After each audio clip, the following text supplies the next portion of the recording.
Hi friends, welcome to Simis Nadan kitchen. ഇന്ന് ഞാൻ ഉണ്ടാക്കാൻ പോകുന്നത് ഒരു നോർത്ത് ഇന്ത്യൻ റെസിപ്പി ആട്ടോ. ഇതൊരു സ്വീറ്റ് ഐറ്റം ആണ് കരയിഞ്ചി. ഇത് കൂടുതലും വിശേഷ ദിവസങ്ങളിലാട്ടോ ഈ ഒരു പലഹാരം ഉണ്ടാക്കുന്നത്. അപ്പോൾ ദീപാവലിയൊക്കെ ആകുമ്പോഴത്തേക്ക് എന്തായാലും മധുരമുള്ള പലഹാരങ്ങളൊക്കെ ആയിരിക്കും കൂടുതലായിട്ട് ഉണ്ടാക്കുന്നത് കേട്ടോ. അപ്പോൾ ഉണ്ടാക്കുന്ന ഒരു പലഹാരം കേട്ടോ ഇത്. ഇത് വളരെ ടേസ്റ്റാണ്. ഇത് ഉണ്ടാക്കാനും എളുപ്പമാട്ടോ. അപ്പോൾ ഇത് എങ്ങനെയാണ് ഉണ്ടാക്കുന്നത് നോക്കാം. ആദ്യമേ നമുക്ക് അതിൻ്റെ ഉള്ളിലൊരു ഫില്ലിംഗ് ഉണ്ടാക്കണം. അതിനായിട്ട് 1 കപ്പ് തേങ്ങ. ഇത് കൊപ്ര കണക്കത്തെ തേങ്ങ കേട്ടോ. അതല്ലാന്നുണ്ടെങ്കിൽ നമുക്ക് ഡെസിക്കേറ്റഡ് കോക്കനട്ട് യൂസ് ചെയ്യാം. കൊപ്ര കണക്കത്തെ തേങ്ങ ഇല്ലാന്നുണ്ടെങ്കിൽ സാധാ തേങ്ങ എടുത്തിട്ട് മിക്സിയിലിട്ടൊന്ന് അടിക്കുക. എന്നിട്ട് അത് വെള്ളം പോകുന്നവരെ ഫ്രൈ ചെയ്തെടുക്കണം. ഇനി ഇതൊന്ന് ചെറുതായിട്ടൊന്ന് റോസ്റ്റ് ചെയ്യണം. ബ്രൗൺ കളറൊന്നും ആകണ്ട, ചെറുതായിട്ടൊന്ന് ചൂടായച്ചാൽ മതി കേട്ടോ. തേങ്ങയ്ക്കകത്ത് എന്തെങ്കിലും വെള്ളത്തിൻ്റെ അംശം ഉണ്ടെങ്കിൽ അത് പോകാൻ വേണ്ടിയിട്ടാട്ടോ നമ്മൾ ഇതുപോലെ ഇങ്ങനെ റോസ്റ്റ് ചെയ്യുന്നത്. ഇത് മതി കേട്ടോ. ഇനി ഇതിലേക്ക് ചേർക്കുന്ന കസ്കസ് ആട്ടോ. നമ്മൾ ബിരിയാണിക്കൊക്കെ ചേർക്കുന്ന കസ്കസ് ഉണ്ടല്ലോ, അതാണ്. അതിട്ട് കൊടുക്കാം. 1 ടേബിൾ സ്പൂൺ, 1/2 ടേബിൾ സ്പൂൺ റവ,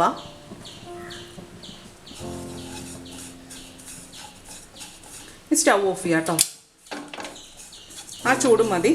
ഒരു പാത്രത്തിനൊരു ചൂടുണ്ടാവുമല്ലോ, ആ ചൂട് മതി. ഇപ്പോൾ ഇളക്കുമ്പോൾ ഒരു തേങ്ങ കിളിങ്ങണ പോലെ സൗണ്ട് ആയിട്ടുണ്ട് കേട്ടോ. ഇനി ഇതിലേക്ക് ചേർക്കുന്നത് 2 ടേബിൾ സ്പൂൺ പഞ്ചസാരയും 3 ഏലക്കയും കൂടെ പൊടിച്ചെടുത്തതാണ് കേട്ടോ. അത് ചേർക്കാം. പഞ്ചസാര ചേർക്കുമ്പോൾ പൊടിച്ച് വേണം ചേർക്കാനായിട്ട് കേട്ടോ. അപ്പോൾ നമ്മൾ പൊടിക്കുമ്പോൾ അതിൻ്റെ കൂട്ടത്തിൽ തന്നെ ഏലക്കയും കൂടി ഇട്ടിട്ട് പൊടിച്ചെടുത്ത് വെച്ചാൽ മതി. പഞ്ചസാര ഓരോരുത്തരുടെ മധുരത്തിനനുസരിച്ചിട്ടാട്ടോ ചേർക്കേണ്ടത്. അപ്പോൾ ഈ 2 ടേബിൾ സ്പൂണുള്ളത് തന്നെ നല്ല മധുരം ഉണ്ടാകും. ഇത് നന്നായിട്ടൊന്ന് മിക്സ് ചെയ്യാം. ഇനി ഇത് മാറ്റി വെക്കാം. ഇനി ഇതിനായിട്ടൊരു മാവ് കുഴച്ചെടുക്കണം. അതിനായിട്ട് 3/4 കപ്പ് മൈദ, 1 ടേബിൾ സ്പൂൺ റവ, ഒരു നുള്ള് ഉപ്പ്, 1/2 ടേബിൾ സ്പൂൺ നെയ്യ് അല്ലെങ്കിൽ ഡാൽഡ. അത് ചൂടാക്കിയതാണ്. ചൂടോട് കൂടി തന്നെ ഒഴിക്കണം കേട്ടോ. ഇനി ഇത് ഒന്ന് മിക്സ് ചെയ്തെടുക്കാം.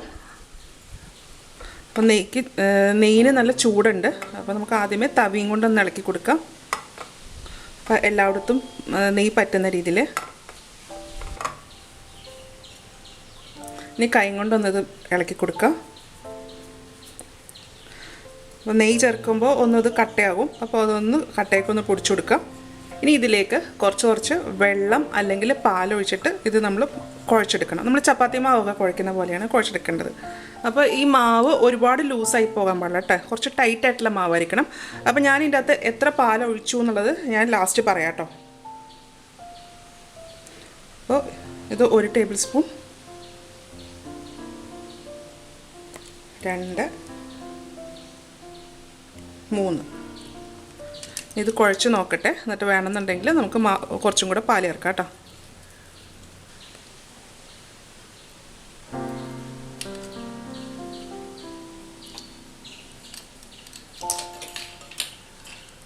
അപ്പോൾ ഞാൻ 2 സ്പൂണും കൂടെ ഒഴിച്ചിട്ടുണ്ട്. ഇത് കുഴച്ച് വെക്കാം. അപ്പോൾ നല്ല കട്ടിയുള്ള മാവായിരിക്കണം. എന്നുവെച്ചാൽ മൈദയാണല്ലോ, മൈദ പിന്നെ ഇതിനകത്ത് നമ്മൾ നെയ്യ് ചേർത്തിട്ടുണ്ട്. അപ്പോൾ ഇതെന്തായാലും കുറച്ച് കഴിയുമ്പോൾ ലൂസാവും. അത് പൊറോട്ടയുടെ മാവ് കുഴക്കുന്ന പോലെ അത്രയും ലൂസാകണ്ട കേട്ടോ.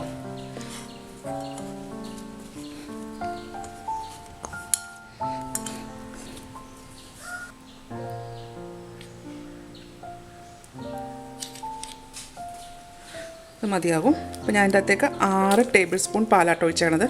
നല്ലതായിട്ടൊന്ന് കുഴച്ചെടുക്കാം.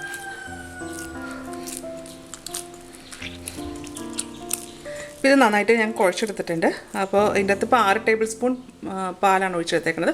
ചൂടാക്കിയ പാലൊന്നുമല്ല, പച്ചപ്പാൽ തന്നെയാണ് കേട്ടോ, റൂം ടെമ്പറേച്ചറിലുള്ള പാല്. ഇനിയിപ്പോൾ ഇതിങ്ങനെ ഒരു 10 മിനിറ്റ് നേരത്തേക്ക് ഇങ്ങനെ ഇരിക്കട്ടെ. 10 മിനിറ്റ് കഴിയുമ്പോഴത്തേക്ക് നമുക്ക് ഇത് ഒന്നും കൂടെ ഒന്ന് കുഴച്ചെടുക്കാം കേട്ടോ. അപ്പോഴത്തേക്കും ഇതിൽ നമ്മൾ ചേർത്തേക്കുന്ന റവ ചേർത്തിട്ടുണ്ടല്ലോ, അപ്പോൾ റവയൊക്കെ ഒന്ന് കുതിർന്ന് വരണം. അതിന് വേണ്ടിയിട്ടാണ് ഇതിനെ അടച്ചു വെക്കണം കേട്ടോ. ഇനി 10 മിനിറ്റ് കഴിഞ്ഞിട്ട് നമുക്ക് വീണ്ടും അത് കുഴച്ചെടുക്കണം. ഇപ്പോൾ ഒരു 10 മിനിറ്റ് ആയിട്ടുണ്ട് കേട്ടോ. അപ്പോൾ മാവൊന്ന് സോഫ്റ്റ് ആയിട്ടുണ്ട്. അപ്പോൾ ഒരു ചെറിയൊരു പശ പോലെ തോന്നിക്കുന്നുണ്ട് കേട്ടോ. അപ്പോൾ ഞാൻ ഇതിൻ്റെ പുറത്തേക്ക് കുറച്ചും മൈദയും കൂടി ഇട്ടിട്ട് ഒന്ന് കുഴച്ചെടുക്കാൻ പോകും.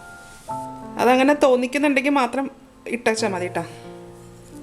എന്നിട്ട് ഇതിന് നന്നായിട്ടൊന്ന് മയപ്പെടുത്തിയെടുക്കാം. അപ്പോൾ നല്ല കട്ടിയുള്ള ഡൗ ആയിരിക്കണം കേട്ടോ ഇതിൻ്റെ അകത്ത്. ഞാൻ ജസ്റ്റ് ഇങ്ങനെ കൈയിന് എടുക്കുമ്പോഴത്തേക്ക് കിട്ടുന്ന ഒരു കുറച്ച് മൈദപ്പൊടി ഇട്ടേ ഉള്ളൂ കേട്ടോ അതിൻ്റെ അകത്ത്. നല്ലപോലെ ഒന്ന് മയപ്പെടുത്തിയിരിക്കണം കേട്ടോ. നമ്മൾ ആ റവ ഇപ്പം നന്നായിട്ട് കുതിർന്നിട്ടുണ്ട്. ഇത് മതി കേട്ടോ. അപ്പം നല്ല സോഫ്റ്റ് ആയിട്ടുണ്ട് കേട്ടോ. ഇത് കണ്ടോ, നല്ല സോഫ്റ്റ് ആയിട്ടുണ്ട്. ഇനി ഇത് ചപ്പാത്തി പലകയുടെ മുകളിൽ വെച്ചിട്ട് നന്നായിട്ടൊന്ന് വീണ്ടും ഒന്ന് കുഴയ്ക്കാം കേട്ടോ.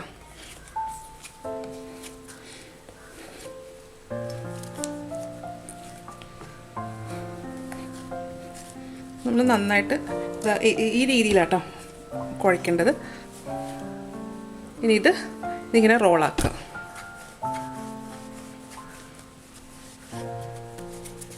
നമ്മൾ കയ്യിൽ വെച്ചിട്ടാക്കിയാലും മതി.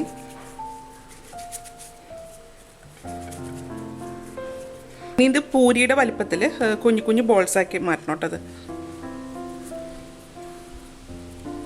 ഇതുപോലെ ചെറിയ ചെറിയ ബോൾസാക്കി എടുക്കാം.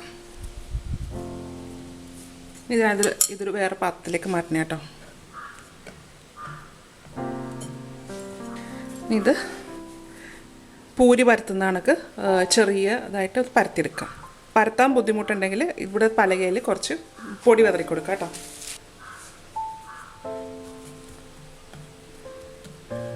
കനം കുറച്ച് പരത്തിയെടുക്കാം.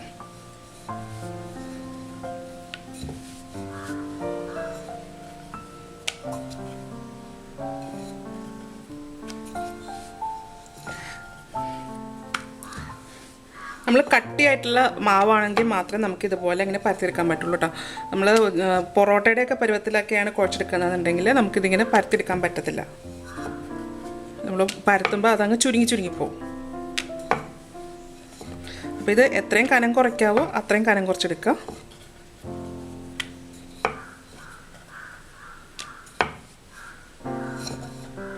ഇതുപോലെ ഇങ്ങനെ പരത്തി വെച്ചതിന് ശേഷം ഇനി നമ്മൾ നേരത്തെ ഒരു തേങ്ങയുടെ മിക്സ്ചർ ഉണ്ടാക്കി വെച്ചിട്ടുണ്ടല്ലോ, അതെടുക്കുക. ഒരു സ്പൂണിലെടുത്തിട്ട് ഞാനിതിപ്പോൾ ഇങ്ങനെ കൈ വെച്ചിട്ട് ഇട്ട് കൊടുക്കണേ. അപ്പോൾ ആ സൈഡിലേക്ക് വീഴാതിരിക്കാൻ വേണ്ടിയിട്ടാട്ടോ. അപ്പോൾ ആ ഫില്ലിങ് എത്ര വേണമെന്ന് വെച്ചാൽ അതനുസരിച്ചിട്ട് വെച്ച് കൊടുക്കുക.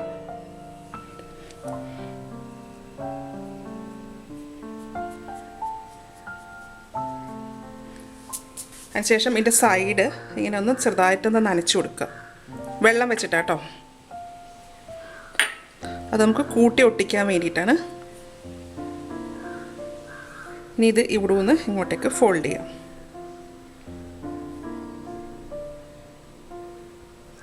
എന്നിട്ട് ഇതിങ്ങനെ പൊട്ടിച്ചു കൊടുക്കുക. ഇനി അതിനൊരു ഡിസൈൻ കിട്ടാൻ വേണ്ടി ഞാൻ ഫോർക്ക് വെച്ചിട്ട് ഇതിങ്ങനെ ചെറുതായിട്ടൊന്ന് പ്രസ് ചെയ്ത് കൊടുക്കണേണ്. അപ്പോൾ അതിൽ ഒരു നല്ലൊരു ഡിസൈൻ വരും.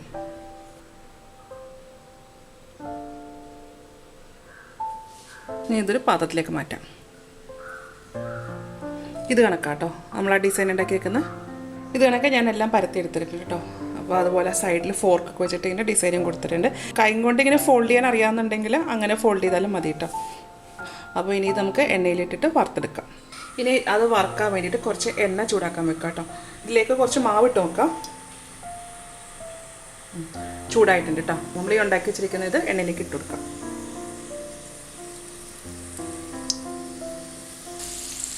ഇതിട്ട് കഴിഞ്ഞാൽ തീ ഒന്ന് കുറച്ച് വെക്കണം കേട്ടോ. അതല്ലെങ്കിൽ പെട്ടെന്ന് തന്നെ അത് കരിഞ്ഞു പോകും. അപ്പോൾ ഒരു മീഡിയം ഹീറ്റിലോട്ട് മാറ്റാം.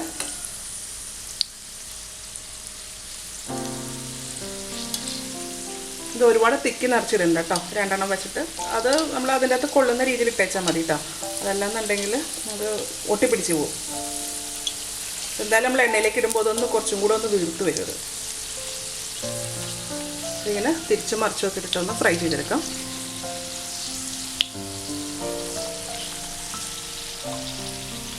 ഇതെനിക്ക് എൻ്റെ വല്യമ്മ പറഞ്ഞ റെസിപ്പി കേട്ടോ. അപ്പോൾ എൻ്റെ വല്യമ്മ മഹാരാഷ്ട്രയിലായിരുന്നു.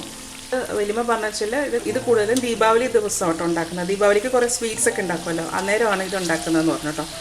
മൂത്തിട്ടുണ്ട്, ഒരു ബ്രൗൺ കളറായി. നമ്മുടെ സമൂസ കണക്കൊക്കെ കേട്ടോ.